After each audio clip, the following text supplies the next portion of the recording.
Alors, est-ce que ces épisodes de canicule à répétition vont se multiplier cet été d'abord et puis ensuite dans les années qui viennent? Est-ce que ça, c'est quelque chose que vous, au niveau des recherches, vous pouvez d'ores et déjà établir? Alors vous avez demandé deux choses. Cet été, on ne peut pas dire, parce que effectivement, la prévision de court terme, elle est très difficile à faire. Elle relève de problèmes qui sont vraiment des problèmes contextuels, et on n'a pas la capacité à prévoir au-delà d'une certaine date ce qui va se passer de manière précise en un lieu donné, sur un territoire donné.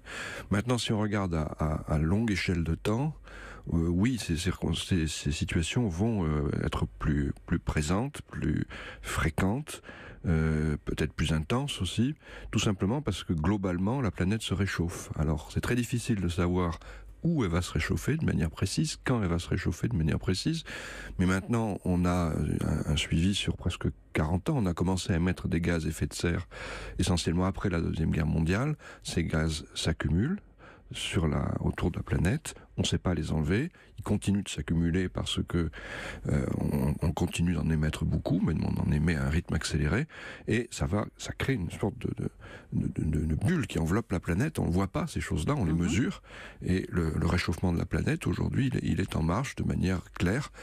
Alors, il se manifeste un petit peu au hasard des situations météorologiques. On ne sait pas dire exactement où et quand, mais globalement, de manière statistique, on aura plus de situations de canicule. Oui. Jusqu'à aujourd'hui, les températures, quand elles montaient chez nous en France, dans l'Hexagone, elles ne dépassaient pas au plus fort, évidemment, des périodes estivales, les 48-49 degrés. Les experts disent aujourd'hui qu'on peut s'attendre dans la deuxième partie du siècle à aller au-delà des 50, voire des 55 degrés, notamment dans l'est de la France. Ça, c'est une des conséquences mesurables, tangibles finalement de ce que vous appelez le réchauffement climatique. Oui, alors c'est pas mesurable aujourd'hui. Si on peut anticiper ça via des calculs qu'on fait avec des modèles qui sont pas d'une précision absolue, mais effectivement la tendance au réchauffement est une tendance qui est inévitable aujourd'hui. Donc on sait que le climat qu'on aura dans quelques décennies sera assez différent du climat d'aujourd'hui. On a, depuis le début de l'ère industrielle, augmenté la température globale de la planète d'1 degré. Sur les continents comme l'Europe à moyenne latitude, on est plutôt à 1,5 degré. On sait que ça va continuer parce qu'on continue d'émettre des gaz à effet de serre. Si on voulait, aujourd'hui on ne parle pas d'arrêter ce processus-là, on parle de l'atténuer.